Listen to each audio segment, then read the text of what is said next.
Hey y'all, hey. So welcome to module 4. We're almost there, y'all. We're almost there. And we're not overwhelmed yet, right? It's very simple. We simplified it. Okay, let's get into it because we want to get straight to the point.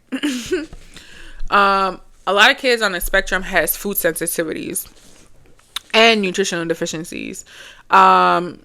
You'll always hear me say try diet change. If a mom comes and say, "Oh, my child is doing this, my son is doing that, my daughter is doing this," one of the very first questions you'll hear me ask is, "How's their diet?"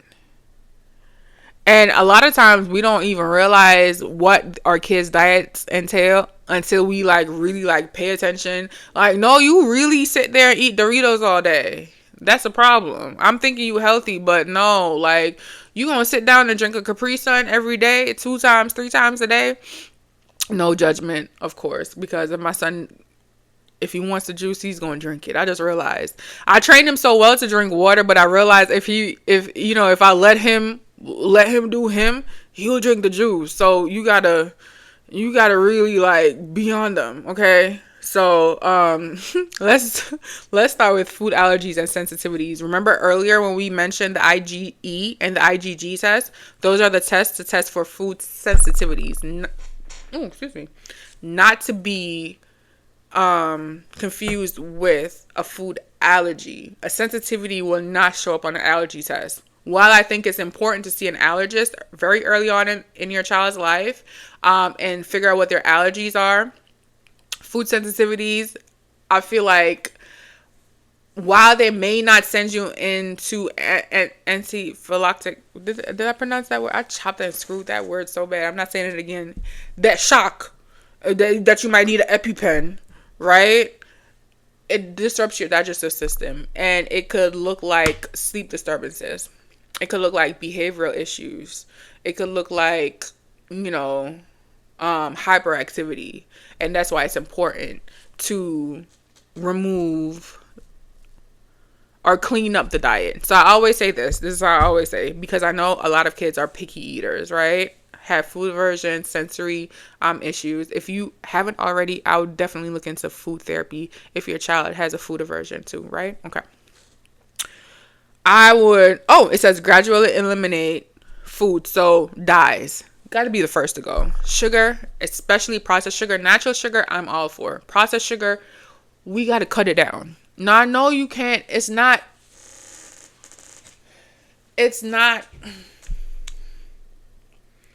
you can't completely get rid of sugar out of a diet. If you can, kudos to you. I want to be like you when I grow up.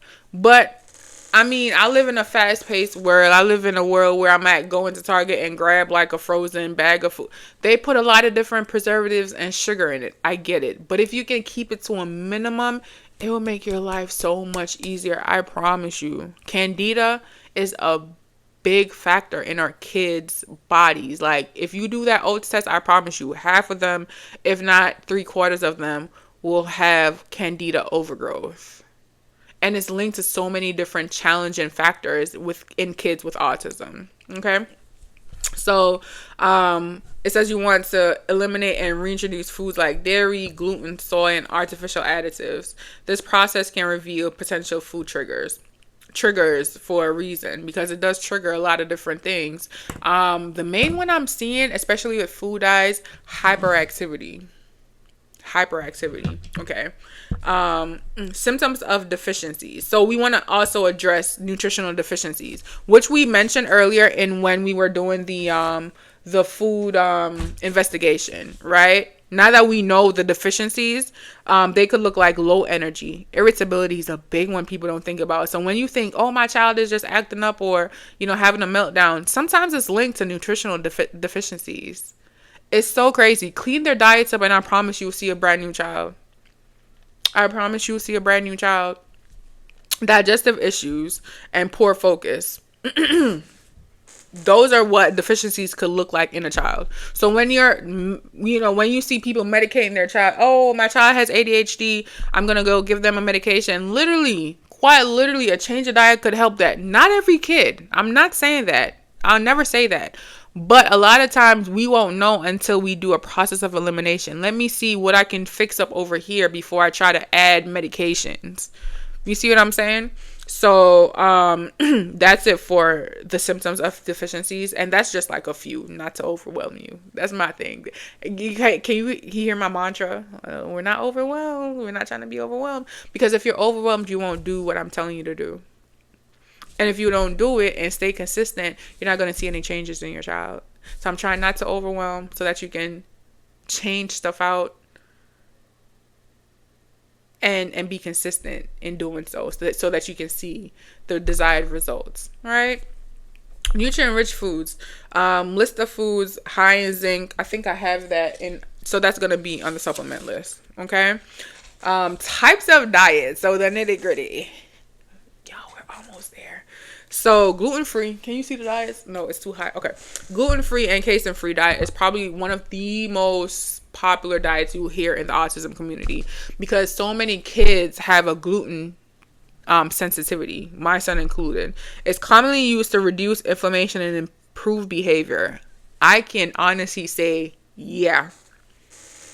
Go in this Facebook, in the biomedical Facebook groups, and talk to a mom who has switched from a regular diet to a gluten and casein free. Now, and I get this a lot. My child is a picky eater. How do I do that? It's very intricate. I have a whole roadmap for that too, and that's separate. I'll do an overview in this course. This is just an overview, an introduction to everything. But if you don't mind be overstimulated and get more information, that's a whole different thing, right? Just to mention it. But a gluten and casein free diet, especially if you can get your child to eat it, switch it out slowly. Not to overwhelm your child, and keep going, you will see improvement in their behaviors in as little as like 6 weeks. I feel like it sounds long, but it's better than a lifetime of tantrums. Not saying it's going to solve all your tantrums, because we do have to remember that they're kids, and it's developmentally appropriate for a 2 and 3 year old to have tantrums too, right? All right. A specific carb diet supports children with digestive issues, especially leaky gut, which a lot of kids on the spectrum have. They have leaky gut. Leaky gut could look like constipation or chronic diarrhea. Another one that you'll probably hear a lot is the doctor. What's her name? Oh my goodness, I can't believe. Hold on, I got it right here. I can't believe I don't remember it. The GAPS diet. How did I, Dr. Natasha? The GAPS diet. It's way more intricate. It's very strict. But if you'd like to, I would definitely Google the GAPS diet. She also has a book. I forgot what the book is called. I also have it, but I don't have it right here. On Amazon, that you can look into for the GAPS diet if you'd rather that for your child. And for meal planning, to make your life easier, it says, get like a grocery list, and print meals for gluten-free or specific carb diet. And that's it for types of diets. We are almost there. You're almost there, I promise.